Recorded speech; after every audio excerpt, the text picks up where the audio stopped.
บ่มักอายบ่อนใดคือบ่ให้เป็นเคยจักทีเงินคำของอายก็มี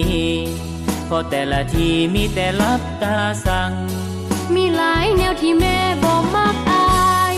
ถ้าเว้าไปอายคงบ่อยากฟังเว้าลดหนาบ่เป็นหยังดอกนาสิตั้งใจฟังและเปลี่ยนแปลงตัวเอง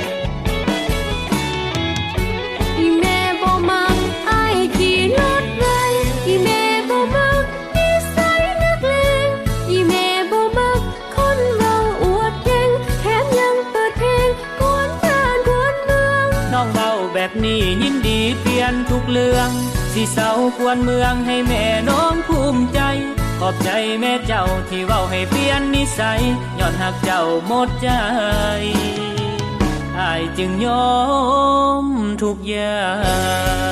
งต่างในหูกระปดออกทำแม่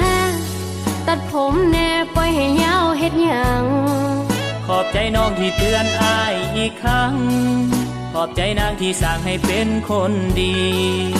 ถ้าอายเปลี่ยนได้มือนี้น้องสิมีรางวัลอายสิเปลี่ยนอย่างกระทันหันถ้าอยากได้รางวัลสิเอาคนงามมาเป็นเมีย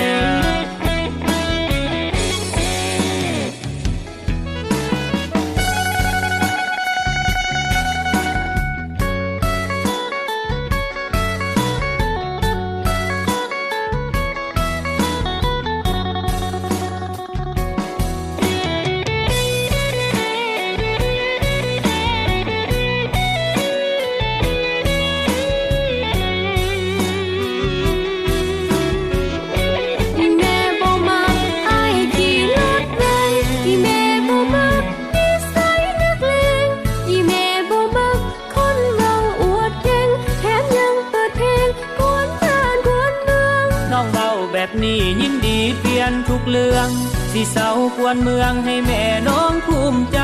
ขอบใจแม่เจ้าที่เว้าให้เปลี่ยนนิสัยย้อนหักเจ้าหมดใจอายจึงยอ